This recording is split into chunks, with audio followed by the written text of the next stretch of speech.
설교 애프터 서비스 AS. 지난주에 제가 설교를 했는데 여러분들이 유튜브를 보고서 물어보기도 하고 여러분들이 저에게 질문을 해왔습니다. 그게 뭐냐면 이스라엘 백성들은 하나님을 안 믿는 민족이다, 이 말을 했기 때문에 그렇습니다. 저 유튜브를 어떻게 해야 될까? 중단을 시켜야 될까? 그럴 수는 없겠죠. 그래서 AS 드립니다. 여러분도 혹시 조금 의아했습니까? 생각이 안 납니까? 예, 뭐라고 말씀드렸냐면 유대인들, 이스라엘 백성들은 하나님을 안 믿는다고 말씀드렸습니다. 이 이스라엘 백성은 세속적인 국가이지만 국교가 유대교라고 해도 될 만큼 그러한 유대교가 많이 있는 나라가 이스라엘 나라입니다. 그 나라를 왜 하나님을 믿지 않는다고 얘기했냐면, 첫 번째는 여러분, 하나님께서 이 땅을 다스리고 이 땅을 통치하시는 데 있어서, 그리고 이 땅을 구원하시는 데 있어서 가장 중요한 사역이 무슨 사역입니까? 누구예요?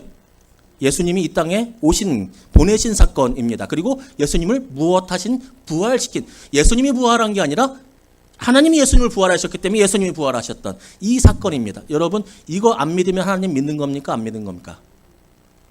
안 믿는 거죠.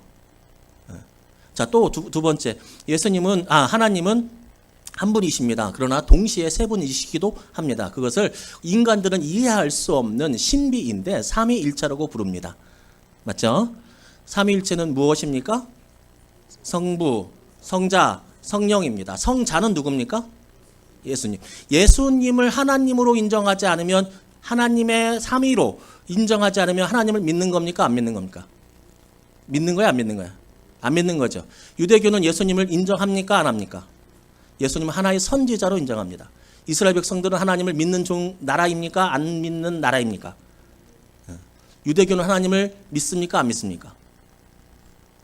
이스라엘은 하나님을 믿어야 안 믿어요? 이 두 가지 가장 중요한 것이 빠졌는데 이스라엘을 하나님을 믿는 종교로 바라볼 수 있습니까? 그러면 그렇게 바라본다면 신천지도 하나님을 믿는 거고, 다 하나님을, 이단들도 하나님을 다 믿는 겁니다. AS 끝. 이거 내보낼까 말까? 유튜브에. 예? 예. 내가 말을 잘 못한 것 같아가지고. 잘했어요? 잘했으면 내보내고. 자, 오늘 설교 시작. 5월은 가정의 달입니다. 그리고 우리 교회는 오늘 어버이 주일, 또 어린이 주일로 지킵니다. 예수님의 삶을 기록한 성경이 무엇이냐면 바로 복음서입니다. 그런데 복음서에는 예수님의 어렸을 때 이야기나 예수님이 어렸을 때 가정의 이야기를 많이 하지 않고 있습니다. 어느 복음서는 예수님의 어렸을 때 이야기가 한 번도 나오지 않는 복음서도 있습니다. 예수님이 어렸을 때 이야기, 그리고 가정들의 이야기를 왜 많이 하지 않습니까? 그것은 바로 예수님께서 선포하신 하나님 나라에 집중하고 계시고, 그리고 예수님의 성취 사역, 하나님의 구원 사역이 예수 그리스도를 통해서 이루어질 것이다 라고 하는 것에 집중하고 있기 때문에 예수님의 어렸을 때 이야기를 조금 빼버린 것입니다. 예수님의 가족들의 이야기, 예수님의 어렸을 때 이야기도 많이 나오지 않는데, 예수님의 제자들의 가정의 이야기 많이 나올까요? 안 나올까요? 많이 안 나와요. 몇 번 정도 나올까요? 2번 정도 나옵니다. 기억 나오는 거 있습니까? 여러분, 2번. 야고보와 요한의 어머니가 예수님께 찾아왔었던 그 일이 한 번이고, 또 하나 예수님의 제자들의 가정의 이야기가 나오는 것이 바로 오늘의 본문 2번째입니다. 모든 성경이 그렇지만 이렇게 독특하게 예수님의 가정 이야기도 하지 않고 예수님의 제자들 이야기도 하지 않았는데, 독특하게 이렇게 우리에게 베드로의 가정의 이야기를 한다는 것은 이 가정을 통해서, 이 이야기를 통해서, 이 말씀을 통해서 우리에게 주시는 특별한 깨달을 수 있는 말씀이, 뜻이 있다는 것입니다. 오늘 말씀은 베드로의 가정의 이야기인데, 베드로의 가정의 장모님이 열병이 났습니다. 그래서 아팠습니다. 그래서 예수님께서 그를 치료하여 주셨습니다. 이 이야기가 바로 오늘의 말씀인데, 오늘 그 뜻을 한번 찾아보도록 하겠습니다. 오늘 말씀 이전에 보면 예수님께서 산 위에서 산상수훈으로 예수님께서 말씀으로 제자들을 가르치셨습니다. 말씀을 가르치신 후에 내려오셔서 이곳에서 그리고 사람들과 함께 지내면서 치유함으로 하나님의 나라는 치유하는 나라다라고 하는 것을 가르쳐 주셨습니다. 그리고 그 오늘 말씀 위의 본문을 보면 어떤 말씀이 있냐면 2명의 사람이 고침을 받습니다. 치유를 받습니다. 병에서 나음을 얻습니다. 예수님께서 고쳐주셨습니다. 그 중에 한 명이 누구입니까? 바로 나병 환자입니다. 문둥병자입니다. 그리고 두 번째는 바로 누구냐면 백부장의 하인입니다. 그리고 예수님께서 내려오셔서 치유하기 시작하는 첫 번째, 두 번째, 세 번째가 베드로의 장모입니다. 이 세 명을 고치셨는데 이 위에 있는 2명과 베드로의 장모를 고치신 것과는 사뭇 다릅니다. 다른 부분이 있습니다. 무엇이냐면 나병 환자가 예수님께 고침받으러 받았는데 어떻게 해서 고침받았습니까? 그냥 가만히 있는데 예수님이 찾아가서 고쳐주셨습니까? 그렇지 않습니다. 나병 환자는 누구에게 나왔습니까? 자기가 예수님께 나왔습니다. 예수님께 나오기가 쉬운 거예요? 어려운 거예요? 어려운 거예요. 왜 어려워요? 나병 환자는 다른 사람들과 접촉하면 돌 맞아 죽습니다. 그러니까 예수님께 나왔다 이야기는 내가 고침받지 않으면 내가 나병이라는 병이 깨끗해지지 않으면 나는 돌 맞아 죽는 겁니다. 그러니까 죽을 각오로 나온 겁니다. 그리고 나을 수 있다는 확신을 가지고 나온 겁니다. 죽으면 죽으리라 내가 나을 것이다 라고 하는 이 굳건한 믿음의 도전 정신이 있었던 이런 사람이 바로 나병 환자입니다. 두 번째 고침받은 사람이 누구냐면 신하의 하인입니다. 누가 나왔습니까? 신하가 나왔습니다. 자신의 지위를 버리고 예수님께 나왔습니다. 예수님께 나와서 고쳐주십시오. 우리 하인이 병들었습니다. 하니까 예수님이 뭐라고 하십니까? 그래 가자. 내가 고쳐줄게 하니까 이 신하가 뭐라고 얘기합니까? 아니요. 가실 필요 없습니다. 말씀으로만으로도 우리 하인이 나을 줄로 내가 믿습니다. 이럽니다. 그 믿음을 보시고 예수님께서는 온 이스라엘에서 이만한 믿음을 찾아볼 수 없다라고 칭찬하셨습니다. 대단한 믿음입니다. 대단한 믿음입니다. 첫 번째 사람, 두 번째 사람 믿음을 가지고 확신을 가지고 자신의 모든 것을 걸고 자신의 모든 것을 버리고 지위도 버리고 예수님께 나왔습니다. 그런데 이렇게 나병 환자나 백부장이나 간절하고도 적극적으로 예수님을 찾아왔는데 오늘 본문은 조금 다릅니다. 오늘 본문 달라요. 베드로의 장모가 열병으로 누웠습니다. 이 열병은 그냥 좀 열이 난다라고 하는 뜻이 아닙니다. 거의 사경을 헤매는 정도의 아픔을 이야기합니다. 그 위중함, 그 아픔은 위에서 나타난 나병이랄지 신하의 하인의 병이랄지 그것보다 더 가볍지 않습니다. 똑같습니다. 그 위에 두 사람은 고쳐달라고 간청하고 예수님께 나오셨을 때 예수님께서는 그들을 고쳤습니다. 그런데 오늘 본문은 아무도 베드로의 장모를 고쳐달라고 말하지 않습니다. 아무도 말하지 않아요. 고쳐달라고 하지 않습니다. 그냥 예수님 자신이 그 여인을 찾아가서 그를 고치신 것입니다. 여러분 신앙생활하면서 중요한 것 몇 가지가 있는데 그 중에 하나는 무엇이냐면 우리의 어려움을 다른 곳에 풀어놓기 전에 우리 그리스도인들은 우리의 어려움을 누구에게 풀어놓습니까? 하나님께 풀어놓습니다. 이게 신앙생활에서 가장 중요한 것입니다. 그래서 제가 지난주인가요? 말씀드렸지 않습니까? 어려움을 당하면 어떻게 하라고요? 반사적으로 성령 충만케 해달라고요. 우리는 어려움 당하면 반사적으로 그래서 평소에 기도로 훈련하는 거예요. 그 희대의 훈련이 그 훈련의 목적이 그것도 하나 있는 거예요. 어려움 당하면 반사적으로 하나님께 털어놓는 이게 정말 중요합니다. 다른 사람들, 세상 사람들은 어려움 당하면 자기가 먼저 일을 해결하려고 하고 자기를 도울 수 있는 사람을 먼저 찾아가려고 합니다. 그런데 우리는 딱 어려움 당하면 반사적으로 하나님을 찾습니다. 굉장히 중요한 그리스도인의 덕목입니다. 그런데 여러분 이것만큼 아니 이거보다 더 중요하다고 볼 수 있는 또 한 가지 신앙의 덕목이 있습니다. 신앙의 지표가 있습니다. 그것은 무엇이냐면 여러분 기억하세요. 하나님은 우리에게 필요한 것을 우리가 구하지 않아도 주시는 분이다. 하나님은 우리가 구하지 않아도 우리에게 필요한 것을 주시는 분이다. 정말 중요한 덕목입니다. 하나님의 속성입니다.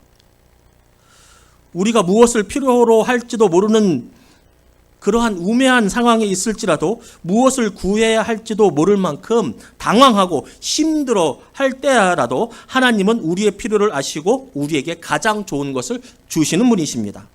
베드로는 예수님을 따라다녔습니다. 그렇지만 자신의 장모를 위해서 간구하지 않았습니다. 어려움 생겼어요, 베드로에게. 장모님이 너무 아파서 사경을 헤매시는 거예요. 그리고 베드로는 그 전에 예수님이 병자들을 고치는 것을 다 보았잖아요. 근데 베드로는 장모님 낫게 해달라고 예수님에게 말하지 않았어요. 예수님 곁에서 따라다니며 사역하느라 살뜰히 가정을 챙기지 못했을 수도 있고, 바빠. 나는 지금 사역을 해야 돼. 사역을 해서 바빠. 그래서 자신의 가정을 챙기지 못할 수도 있고, 예수님이 어려워서 감히 예수님께 나아가서 고쳐달라고 말하지 못했을 수도 있고, 아니면 바쁘고 지치시고 사람들에게 막 이렇게 어려움 당하는 예수님이 안쓰러워서 아유 나까지 우리 예수님에게 짐 하나 지어줄 수는 없지 라고 하는 마음으로 예수님께 자신의 장모를 낫게 해달라고 말하지 못했을 수도 있고, 어쨌든 무슨 이유에서든지 베드로는 장모를 위해서 간절히 간구하지 않았습니다. 베드로 장모도 마찬가지입니다. 열병에 시달려서 제정신이 아니었던 그 사람도 예수님 나 낫게 해주세요 라고 말하지 않았습니다. 신하처럼 자신을 위해서 말해주는 사람도 없었고, 나병 환자처럼 자신이 예수님께 달려나가서 낫게 해달라고도 말하지 않았습니다. 그런데 예수님은 그들의 간청이 있기도 전에 그들에게 치료의 손길을 베풀어 주셨습니다. 그리고 고쳐주셨습니다. 이것이 중요합니다. 우리는 우리에게 필요한 모든 것을 알고 간구해야 하나님이 들어주신다고 생각합니다. 기도해야 이루어진다고 생각합니다. 여러분, 틀린 말은 아닙니다. 그런데 그 말은 이것을 기본으로 가져가야 합니다. 무엇입니까? 우리에게 필요한 것은 하나님이 구하지 않으셔도 우리에게 주시는 분이시다. 이것을 밑바탕으로 깔고서 기도를 해야 합니다. 이게 은혜입니다. 그런데 생각해 보십시오. 우리의 삶을 돌아보십시오. 가만히 보면 여러분, 구한 것을 받은 것이 많습니까? 아니면 구하지 않는 것들이 우리에게 더 유익이 되는 것들이 많습니까? 제가 보니까 구하지 않는 것들이 나에게 더 많이 이루어졌더라는 거예요. 나에게. 개인을 넘어 가정도 마찬가지입니다. 우리의 자녀들, 우리의 부모님들 위해서 우리가 애쓰고 기도한다고는 하지만 정작 우리는 우리의 자녀가 무슨 생각을 하면서 사는지, 어떠한 어려움이 있는지 잘 알지 못합니다. 우리의 자녀들이 우리에게 말을 하지 않아서도이기도 하고, 우리의 삶과 그들의 삶이 달라져 있기 때문이기도 하고, 우리 아이들의 말처럼 엄마가 뭐를 알아, 시대가 달라졌기 때문이기도 합니다. 그리고 또 우리가 우매하기도 하기 때문에 그렇습니다.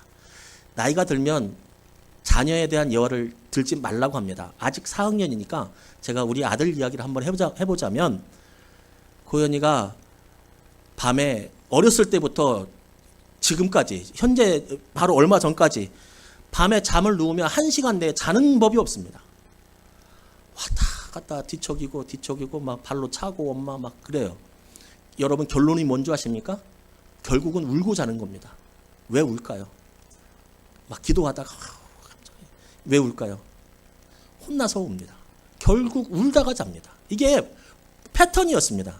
패턴. 너무 자연스러운 거예요. 저쪽 방에 저는 이제 새벽을 가야 되니까 이제 혼자서 하면은 저쪽 또 싸우는 거야. 싸우는 게 아니라 혼나는 거야. 이제 잘 때가 됐구나. 이제. 근데요, 여러분, 요 얼마 전부터 잠을 잘 잡니다. 그러니까 왜 그랬냐면, 다른 게 아니라 그 약국을 갔더니 우리 장로님이 소개해서 약국을 갔더니 그 장로님 잠을 못 잘 거라고 꿈을 많이 꾼대요. 예민하대요. 그리고 몸속이 좀 허하대요. 그래서 에너지가 딸린대요. 그래서 이렇게 고쳐주면 이 아이는 잠을 잘 자고 공부 잘할 거라고.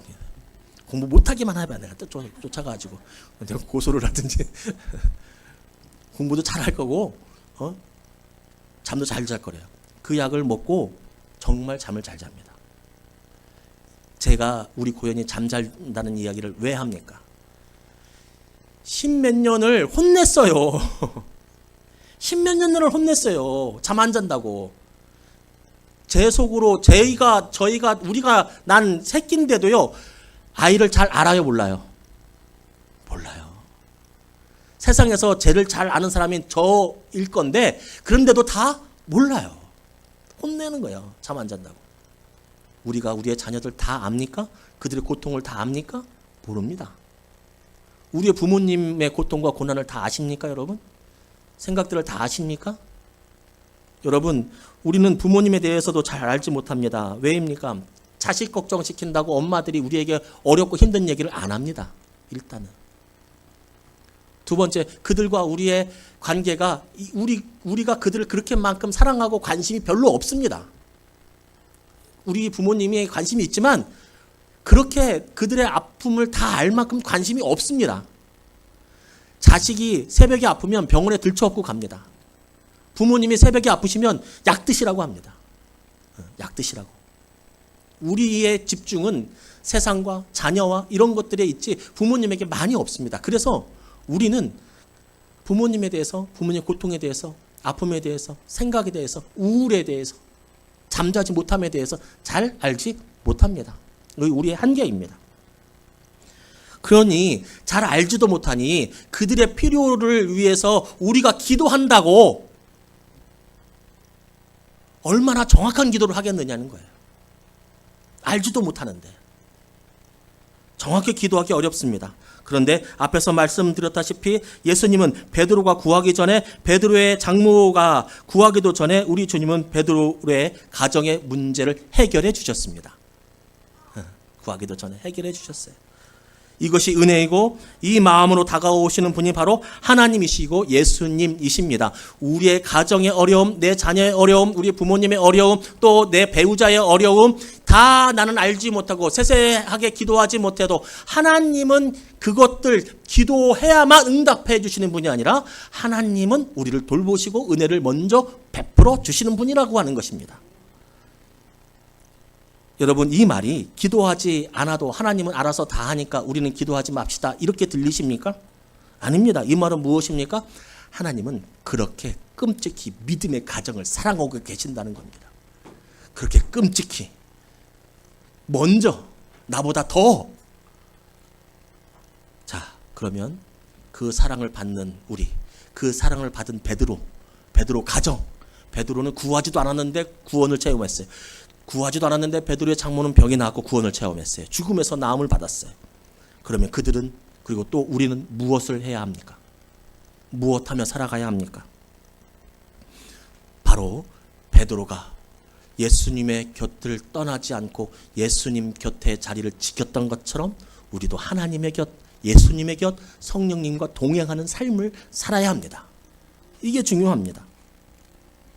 더 말씀을 묵상하고 더 말씀대로 살려고 하고 더 하나님의 영광을 위해서 살려고 발버둥 쳐야 합니다. 무엇이 하나님을 위한 길인지, 무엇이 하나님께 영광을 돌리는 길인지 고민하고 더 깊이 더 넓게 생각해야 합니다. 그러면 하나님께서는 우리가 구하지 않은 것까지도 우리에게 주십니다. 여러분, 제 주장이 아니라 하나님 말씀입니다. 마태복음 6장 33절 말씀 함께 읽겠습니다. 시작. 그런즉 너희는 먼저 그의 나라와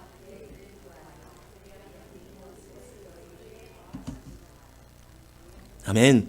시대가 혼란하고 그 혼란함 속에서 누구는 이게 맞다, 누구는 저게 맞다라고 말하는 시대에서 우리가 할 수 있는 일은 무엇입니까? 무엇을 해야 합니까? 우리의 자녀에게 무엇이 좋은지도 모르는 우리가 해야 할 것이 무엇입니까? 어떻게 하면 이 시기에 하나님께 붙어 있을까? 어떻게 하면 나의 삶은 하나님께 영광을 돌릴 수 있을까? 우리는 거기에 집중하면 나머지는 하나님께서 채워주신다는 약속의 말씀 믿고 달려나가는 것입니다.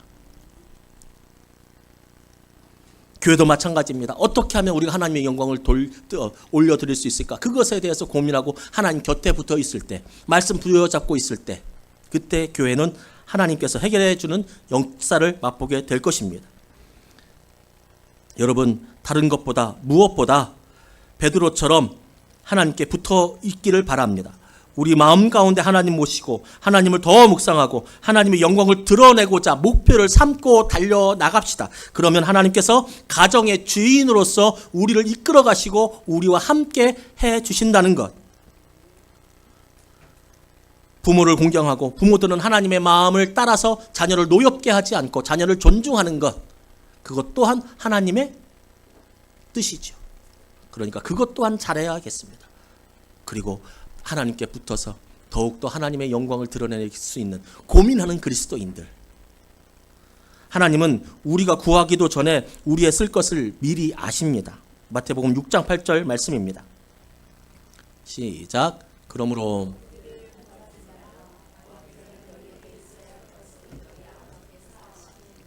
아멘. 구하기 전에 하나님께서는 아신다고 말씀합니다. 기도하지 말라는 말씀입니까? 아닙니다. 하나님의 역사의 순서를 말하고 계신다는 겁니다. 하나님 바라보고 하나님께 붙어 있고 하나님의 나라를 위하여서 예수님의 제자로서 그렇게 살아가다 보면 하나님께서 우리에게 채워주시는 은혜가 있더라는 겁니다. 우리가 하나님께 붙어 있다면 우리는 망하지 않습니다. 기억해야 합니다. 하나님께 붙어 있으면 우리는 망하지 않습니다.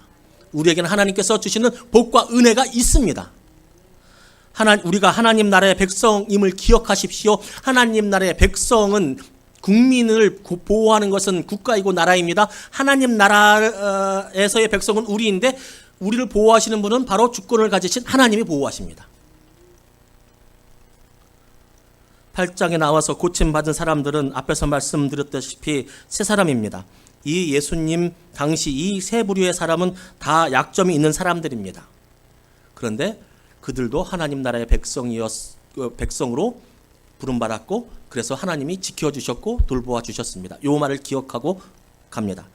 한 사람의 죄의 대가로 여겨지는 문둥병에 걸려서 쫓겨나는 사람이고 한 사람은 유대인들이 짐승같이 업진 여기는 이방인들이었습니다. 그리고 베드로의 장모는 당시에 사람 취급도 받지 못했던 여성이었습니다.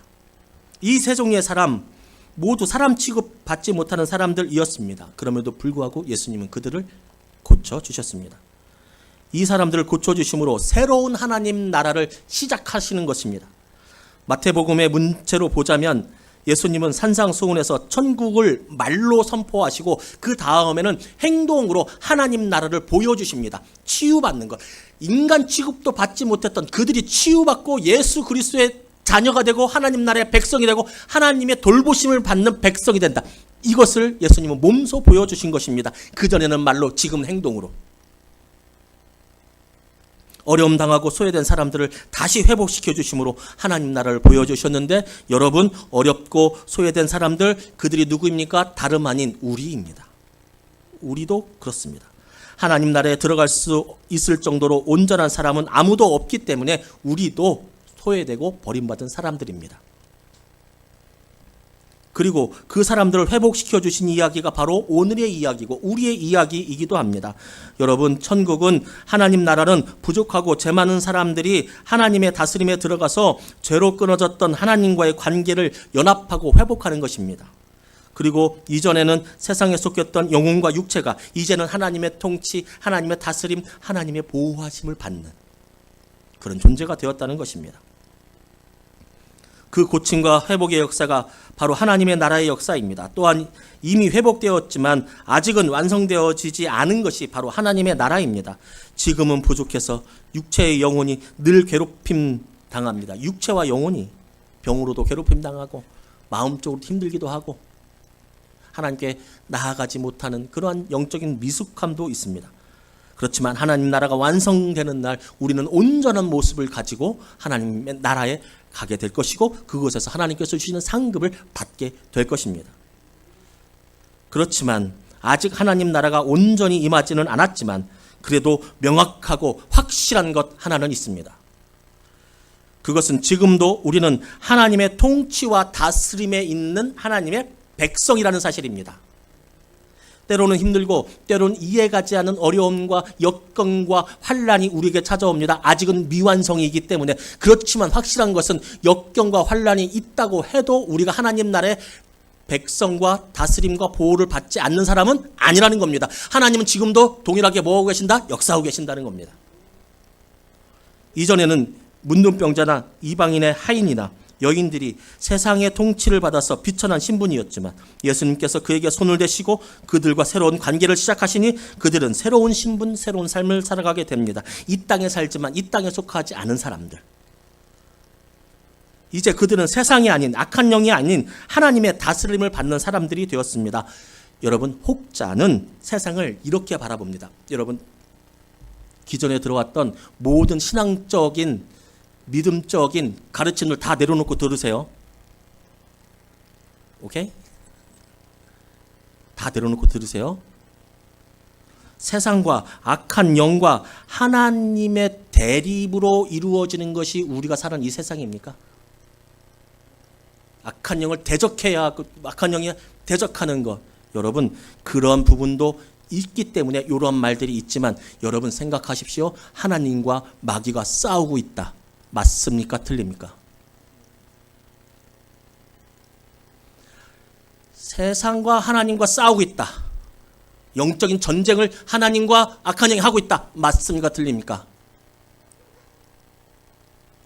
세상에 하나님과 대적할 수 있는 존재가 있습니까? 없습니까? 하나님이 악한 영을 못 이겨갖고 막 둘이 전쟁하고 전투하고 자 가자. 저 예루살렘으로 가자. 우리가 그곳에 가서 그 땅을 밟으면 하나님 나라가 이 땅에 오신다. 뭐 이렇게 뭐 영적인 전투 막 이야기하고 땅을 밟고 막. 여러분, 하나님이 그런 분이십니까? 악한 영을 못 이겨갖고 아직 하나님 나라가 이 땅에 안 오시는 겁니까? 안 오는 겁니까? 악한 영을 못 이겨갖고 우리가 이렇게 힘들고 어려움 당하는 겁니까? 하나님의 악한 영한테 져가지고 내 마음속에 성령께서 계시면 악령이 내 마음속에 들어올 수 있다 없다? 내 마음 반반 양념치킨이 아니다. 이쪽에는 성령, 이쪽에는 악령이 있어갖고 하나님 내 마음속에서 악령을 몰아내주세요. 아니다. 악한 영은 우리를 만질 수도 없다. 내 말이 아니라 성경이 나온다. 요한일서 한번 읽어보겠습니다. 요한일서 5장 18절 말씀 시작.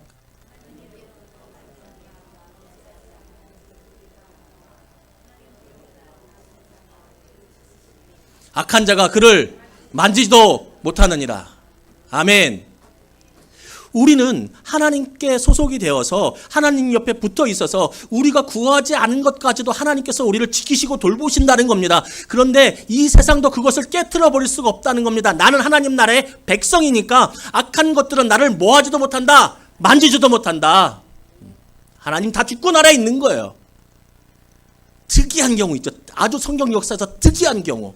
욥 같은 경우, 하나님께서 고난을 허락하신 경우, 악한 영에게 이 특이한 경우, 그것 말고는 아니 그것조차도 주권은 누구에게 있다는 거예요? 악한 영이 마음대로 우리를 할 수 있다는 거예요? 없다는 거예요. 혼란한 세상 가운데 우리는 살아갑니다. 그러나 우리는 세상이 아니라 하나님의 나라의 보호하심과 다스림에 있습니다. 우리의 가정도 그 가정 되기를 바랍니다. 믿음의 가정 되기를 바랍니다. 중요한 것은 하나님 나라의 백성으로 살아가는 것인데 그러면 하나님께서는 우리가 구하지 않은 것들도 주시는데 중요한 것은 우리 나라가 우리 개인이 우리 가정이 하나님 곁에 붙어 있다는 것입니다. 붙어 있다는 것은 단순합니다. 말씀 기도 찬양입니다. 교제와 봉사와 교육입니다. 그것을 통해서 하나님 나라의 보호를 받는 우리 모두가 되기를 주님의 이름으로 축복합니다. 아멘.